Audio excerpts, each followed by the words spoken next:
Hi all, അസ്സലാമലൈക്കും. Welcome back to Silnas kitchen. ഇന്നത്തെ recipe ബാക്കി വന്ന ചോറും മുട്ടയും വെച്ചിട്ട് നല്ല ടേസ്റ്റി ആയിട്ടുള്ള ഒരു വെറൈറ്റി ആയിട്ടുള്ള പലഹാരത്തിൻ്റെ റെസിപ്പിയാണ്. ബ്രേക്ക്ഫാസ്റ്റ് ആയിട്ടും സ്നാക്സ് ആയിട്ടും ഉണ്ടാക്കി കഴിക്കാൻ പറ്റും. അതുപോലെ തന്നെ നമ്മുടെ വീട്ടിൽ വരുന്ന ഗസ്റ്റുകൾക്കൊക്കെ വെറൈറ്റി ആയിട്ട് തയ്യാറാക്കി കൊടുക്കാൻ പറ്റുന്ന ഒരു നല്ല ടേസ്റ്റി ആയിട്ടുള്ള പലഹാരമാണ്. ഇതിൻ്റെ സ്കിന്ന് കഴിക്കാനാണെങ്കിലും ഒരു പ്രത്യേക ടേസ്റ്റാണ്. അതുപോലെ ഇതിനകത്തുള്ള ഫില്ലിങ്സ് ആണെങ്കിലും ഭയങ്കര ടേസ്റ്റാണ്. അപ്പോൾ ഇതെങ്ങനെയാണ് തയ്യാറാക്കുന്നതെന്ന് അറിയാനായിട്ട് വീഡിയോ സ്കിപ്പ് ചെയ്യാതെ മുഴുവനായിട്ടൊന്ന് കണ്ടു നോക്കണേ. റെസിപ്പിയിലോട്ട് കിടക്കുന്നതിന് മുമ്പായി സിൽനാസ് കിച്ചൺ ചാനൽ ആദ്യമായിട്ട് കാണുന്നവരാണെങ്കിൽ പ്ലീസ് ഒന്ന് സബ്സ്ക്രൈബ് ചെയ്തേക്കണേ. ഇനി നമുക്ക് ഇതെങ്ങനെയാണ് തയ്യാറാക്കുന്നതെന്ന് നോക്കാം. ആദ്യം തന്നെ ഇതിനുള്ളിലേക്ക് വെക്കുന്ന ആ ഒരു ഫില്ലിങ്സിന് വേണ്ടിയിട്ടുള്ള മസാലക്കൂട്ടാണ് തയ്യാറാക്കിയെടുക്കുന്നത്. അതിനായിട്ട് ഞാനിവിടെ സ്റ്റവിലേക്ക് ഒരു പാൻ വെച്ച് ഫ്ലെയിം ഓണാക്കി കൊടുത്തിട്ടുണ്ട്. അതിലേക്ക് കുറച്ച് ഓയിൽ ഒഴിച്ചു കൊടുത്തതിന് ശേഷം ഒരു 3 സബോള ചെറുതായിട്ട് കട്ട് ചെയ്തിട്ടുള്ളത് ഇതിലേക്ക് ഇട്ട് കൊടുക്കാം. പിന്നെ ഒരു തക്കാളി, 3 പച്ചമുളക്, 1 സ്പൂൺ അളവിൽ വെളുത്തുള്ളി ഇഞ്ചി ചതച്ചത്, പിന്നെ ഒരു 1.25 ടേബിൾ സ്പൂൺ അളവിൽ ചിക്കൻ മസാലപ്പൊടി, 1 സ്പൂൺ മുളക് പൊടി, 1/2 സ്പൂൺ പെരിഞ്ജീരകപ്പൊടി, ഒരു 1/4 സ്പൂൺ ഗരം മസാലപ്പൊടിയും മഞ്ഞൾപ്പൊടിയും ആവശ്യത്തിനുള്ള ഉപ്പും കൂടെ ഇട്ട് കൊടുത്തിട്ട് ഇത് നന്നായിട്ടൊന്ന് ഇളക്കി യോജിപ്പിച്ച് കൊടുക്കാം. എന്നിട്ട് ഒരു 5 മിനിറ്റ് നേരത്തേക്ക് ഇത് നന്നായിട്ടൊന്ന് വേവിച്ചെടുക്കാം. ഈ ഒരു മസാലപ്പൊടിയോട് കൂടിയിട്ടാണ് ഉള്ളി നന്നായിട്ട് വഴറ്റിയെടുക്കുന്നത്. ഈ ഒരു മസാലയുടെ പ്രത്യേകത എന്ന് പറയുന്നത് ഇതെല്ലാം കൂടെ ഒന്നിച്ചിട്ടിട്ട് നന്നായിട്ട് കുഴമ്പ് രൂപത്തിൽ വേവിച്ചെടുക്കുന്നതാണ്.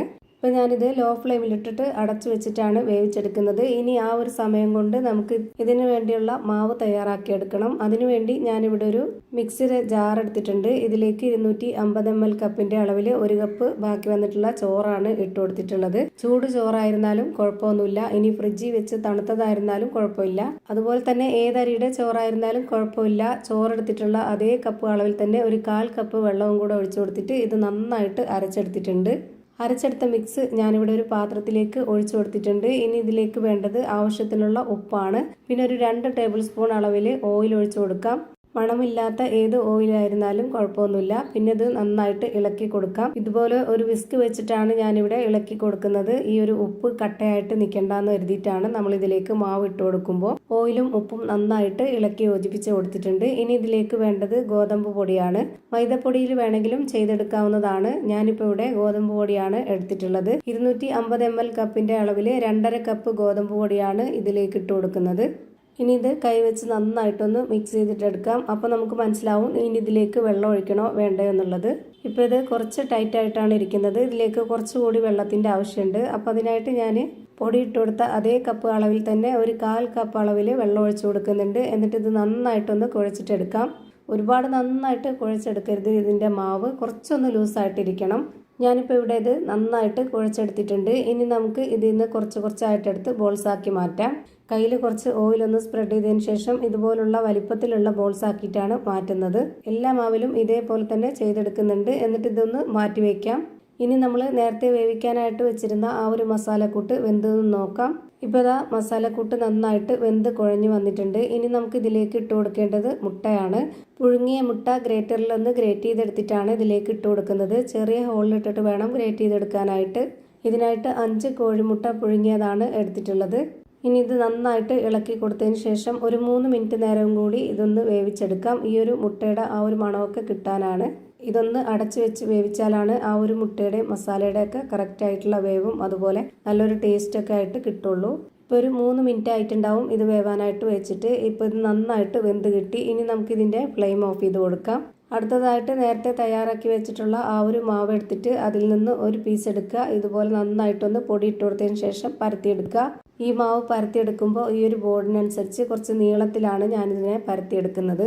ഒരെണ്ണം പരത്തിയെടുത്ത് മാറ്റിയതിന് ശേഷം വീണ്ടും ഇതിലേക്ക് പൊടി ഇട്ട് കൊടുത്തിട്ട് അടുത്തത് ഒരെണ്ണം കൂടി പരത്തിയെടുക്കാം.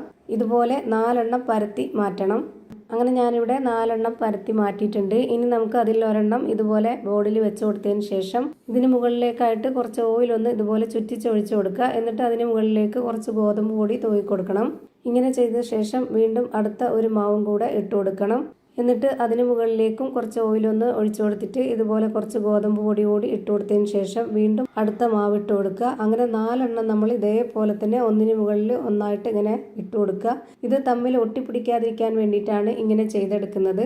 ഇപ്പോൾ 4ാമത്തെ മാവിലും ഞാൻ ഇതേപോലെ തന്നെ മുകളിൽ എണ്ണ ഒഴിച്ചു കൊടുത്തതിന് ശേഷം അതിന് മുകളിലേക്കായിട്ട് കുറച്ച് പൊടി ഇട്ട് കൊടുത്തിട്ട് ഇതുപോലെ ഒന്ന് റോൾ ചെയ്തെടുക്കുന്നുണ്ട്. ഇതുപോലെ ചെയ്തെടുത്തിട്ട് കഴിക്കുമ്പോൾ നമ്മൾ ഉണ്ടാക്കിയെടുക്കുന്ന ആ ഒരു പലഹാരത്തിൻ്റെ സ്കിന്നിന് ഒരു പ്രത്യേക ടേസ്റ്റാണ്. നല്ല ലെയർ ആയിട്ടിരിക്കും ഉള്ളിലൊക്കെ. ഇനി റോൾ ചെയ്ത് വെച്ചിട്ടുള്ള മാവ് ഇതുപോലെ ഒന്ന് കട്ട് ചെയ്തെടുക്കുന്നുണ്ട്. ഇതുപോലെ ഒന്ന് കട്ട് ചെയ്തെടുത്തതിന് ശേഷം ആ ഒരു മാവ് അതിൻ്റെ ആ ഒരു ലെയർ ഭാഗം ഇതുപോലെ ഒന്ന് കയ്യിൽ പ്രസ് ചെയ്തെടുക്കുക. എല്ലാ മാവും അങ്ങനെ ചെയ്തെടുത്തതിന് ശേഷം നമുക്ക് ഓരോന്നായിട്ടൊന്ന് പരത്തിയെടുക്കണം. എന്നിട്ട് വേണം അതിനുള്ളിലേക്ക് ഫില്ലിങ്സ് വെച്ച് കൊടുക്കാനായിട്ട്. ഇപ്പം ഞാനിവിടെ ഓരോന്നോരോന്നായി ഇതുപോലെ പ്രസ് ചെയ്ത് മാറ്റിയിട്ടുണ്ട്. ഇനി നമുക്ക് ഇതിൽ നിന്ന് ഒരെണ്ണം എടുക്കാം. അതിലേക്ക് കുറച്ച് പൊടി ഇട്ട് കൊടുത്തതിന് ശേഷം ഇതിനെ നന്നായിട്ടൊന്ന് പരത്തിയെടുക്കാം. നന്നായിട്ട് പരത്തിയെടുക്കുക എന്ന് പറയുമ്പം ഒരുപാട് വലുപ്പത്തിൽ പരത്തണ്ട. ഇതുപോലെ ഈ ഒരു വലുപ്പത്തിലേക്കൊന്ന് പരത്തിയെടുത്താൽ മതി. ഇനി വേണം ഇതിനുള്ളിലേക്ക് നമ്മൾ തയ്യാറാക്കി വെച്ചിട്ടുള്ള ആ ഒരു മസാലക്കൂട്ട് വെച്ച് കൊടുക്കാനായിട്ട്. എന്നിട്ട് ഇത് നേരെ മടക്കിയതിന് ശേഷം കൈകൊണ്ടൊന്ന് പ്രസ് ചെയ്ത് ഇതൊന്ന് പരത്താം. ആ ഒരു മസാല കറക്റ്റായിട്ട് നടുഭാഗത്ത് മാത്രമാവാതെ ഇതുപോലെ ഒന്ന് പരന്ന് കിട്ടാനാണ്. എന്നിട്ട് നമുക്ക് ഇതുപോലെ ഒരു അടപ്പ് വെച്ചിട്ട് ഈ ഒരു ഷേപ്പിലാണ് കട്ട് ചെയ്തെടുക്കുന്നത്. ഇതേപോലെ തന്നെ ചെയ്തോളണമെന്നൊന്നുമില്ല. നിങ്ങൾക്ക് ഇഷ്ടമുള്ള ഏത് ഷേപ്പിൽ വേണമെങ്കിലും നമുക്ക് തയ്യാറാക്കി എടുക്കാവുന്നതാണ്.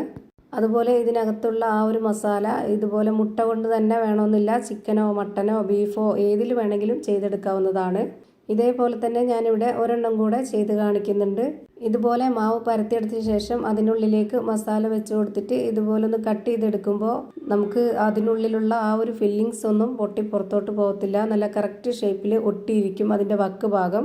ഇതേപോലെ തന്നെ ഞാനിവിടെ എല്ലാം ചെയ്ത് മാറ്റുന്നുണ്ട്. എന്നിട്ട് നമുക്ക് ഇതൊന്ന് ഫ്രൈ ചെയ്തെടുക്കാം. അതിനായിട്ട് സ്റ്റവിലേക്ക് ഒരു പാൻ വെച്ച് കൊടുത്ത് ഫ്ലെയിം ഓൺ ആക്കി കൊടുത്ത ശേഷം അതിലേക്ക് ഓയിൽ ഒഴിച്ചു കൊടുത്തിട്ടുണ്ട്. ഓയിലൊന്ന് നന്നായിട്ട് ചൂടായിട്ട് വന്നപ്പോൾ അതിലേക്ക് ഓരോന്നായിട്ട് ഇട്ട് കൊടുത്തിട്ടുണ്ട്. ഇനി ഇതൊരു മീഡിയം ഫ്ലെയിമിലേക്ക് ഇട്ട് കൊടുക്കണം. ഒരുപാട് ഫ്ലെയിം കൂട്ടി വെക്കരുത്, പെട്ടെന്ന് കരിഞ്ഞു പോവും പുറം ഭാഗം, അകം വേവേയില്ല. ഇനി ഒരു സ്പൂൺ കൊണ്ട് ഇതിന് മുകളിലേക്കൊന്ന് എണ്ണ കോരി ഒഴിച്ചു കൊടുക്കാം. അപ്പോൾ ആ ഒരു ഭാഗം കുറച്ചൊന്ന് നന്നായിട്ട് വെന്ത് കിട്ടും. അപ്പോൾ തിരിച്ചിട്ട് കൊടുക്കുമ്പോൾ ആ ഭാഗം പൊട്ടിപ്പോകത്തില്ല. അല്ലാന്നുണ്ടെങ്കിൽ ചിലപ്പോൾ പൊട്ടിപ്പോവാൻ സാധ്യത ഉണ്ട്. ഇങ്ങനെയൊക്കെ ചെയ്തെടുക്കുമ്പോൾ നമ്മുടെ കുട്ടികൾക്കായാലും വീട്ടിൽ വരുന്ന ഗസ്റ്റുകൾക്കായാലും കാണുമ്പോൾ ഒരു നല്ല കൗതുകമായിരിക്കും. അതുപോലെ കഴിക്കാനും ഭയങ്കര ഇഷ്ടമാവും. ഇപ്പം ഞാനിത് തിരിച്ചും മറിച്ചൊക്കെ ഇട്ട് കൊടുത്തിട്ട് നന്നായിട്ട് വേവിച്ചെടുത്തിട്ടുണ്ട്. ഇനി നമുക്കിത് എണ്ണയിൽ നിന്ന് കോരി മാറ്റാം. അധികം എണ്ണ കുടിക്കുകയില്ല, അതുകൊണ്ട് ആ ഒരു ടെൻഷൻ വേണ്ട. ഇതേപോലെ തന്നെ എല്ലാം ഫ്രൈ ചെയ്ത് ഒരു പാത്രത്തിലേക്ക് മാറ്റിയിട്ടുണ്ട്. ഇനി ഇതിൻ്റെ അകം എങ്ങനെയാണ് ഇരിക്കുന്നതെന്ന് അറിയാനായിട്ട് ഇതൊന്ന് കട്ട് ചെയ്ത് കാണിക്കുന്നുണ്ട്. അപ്പോൾ ഇത്രയേ ഉള്ളൂ ഇന്നത്തെ നമ്മുടെ വീഡിയോ ഇഷ്ടമായാൽ ലൈക്ക് ചെയ്യാനും കമൻറ്റ് ചെയ്യാനും ഷെയർ ചെയ്യാനും മറക്കരുത്. അതുപോലെ തന്നെ ഞാനിടുന്ന പുതിയ വീഡിയോസ് നോട്ടിഫിക്കേഷനായിട്ട് കിട്ടുന്നതിന് വേണ്ടി സബ്സ്ക്രൈബ് ചെയ്ത് ബെല്ലൈക്കൺ അമർത്തി അതിൽ ഓൾ എന്ന ഓപ്ഷൻ എനേബിൾ ചെയ്ത് കൊടുക്കാനും മറക്കരുത്. പുതിയൊരു വീഡിയോയുമായി വീണ്ടും വരും. Thank you for watching.